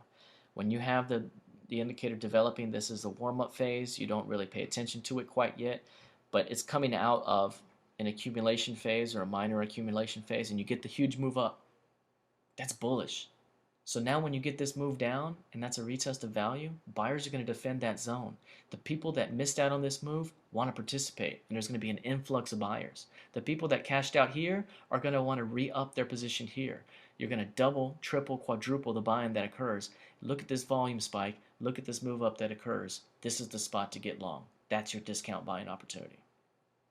The squirrely stuff, after an explosive move up, that is your premium. Sell it. When price comes back to this area, it's a confluence of support, and it's also a retest of value. Buyers jump in, look at the volume, and then you get the move up. It doesn't have to be that difficult. A few great concepts and ideas and adhering to the rules using discipline can help make a world of difference in your trading. Let's look at it here. I talked about it before. By definition, a premium is any price level above value. But this is still a premium even though it's at value because of recent movement. Your goal is to identify these premiums, and not all premiums are created equal. This is much easier to sell short than this is because you're like, what's going on here? Why is it going so far past? I don't know what to do here. Let it go. Don't trade that one. You don't need to. But this one, that's a lot easier to trade. This one, that's a lot easier to trade on the way down. These are your discount opportunities. That's when you cover your trade. Trade what makes sense and what's easy. If it's an easy walk in the park setup, trade it. If you don't know what's going on or you can't understand why price is doing something, you know what? You can reserve the right to punt, just like in football. The best quarterbacks reserve the right to punt the football instead of throwing an interception. Lastly, just remember, if you have an established markup phase in a well-behaved instrument, the market is likely to follow the rules of auction market theory. The market is likely to adhere to the principles of market structure, premiums, discounts, and value. So if you have an established markup or an established markdown, these pullbacks will be buying opportunities. You have to trust it, and you have to get great entries based on it, based on where price is during that structure. I'll show you how to do that. You have to trust that the market does this over and over again. You just have to find those spots. And this is my final thought slide right here. This is moving forward. At its core, profitable trading is all about understanding market structure and value. The rest, that's just technique and discipline. If you can understand market structure and value, all you need now is the technique to get in at the right spots at the right time and the discipline to do the right things over and over and over again and avoid doing the wrong things. That's what this course is all about. We're laying the foundation, the groundwork for you to know what's going on in the market and have confidence in your skills at identifying value. And then we're going to learn the techniques to basically tie it all together and get you those amazing entries and those great exits. The 4 market phases help you understand market structure. If you can understand them, you understand what price is doing, what it's trying to do, and then what it will do. If you can seek out those phases of accumulation and distribution, you will then understand or know when to anticipate those periods of markups and markdowns. Of course, the concepts of value, discounts, and premiums, these are the foundations of when to buy and sell. If you limit yourself to only trading the best opportunities that offer the best value, you're trading in the path of least resistance. You're going to do much better in your trading. So let's learn these concepts from the ground up. Watch this over and over and over again. And then let's apply those amazing techniques that we're going to learn in parts 2 and 3 in order to tie it all together and become consistently profitable. Because if you can learn the methods from this 3-part course inside and out, you'll know how to trade any time frame, from a 1-minute chart to a monthly chart. And that's the goal of this course. And that concludes part 1 of Swing Trade Pro, Foundational Swing Trading Concepts.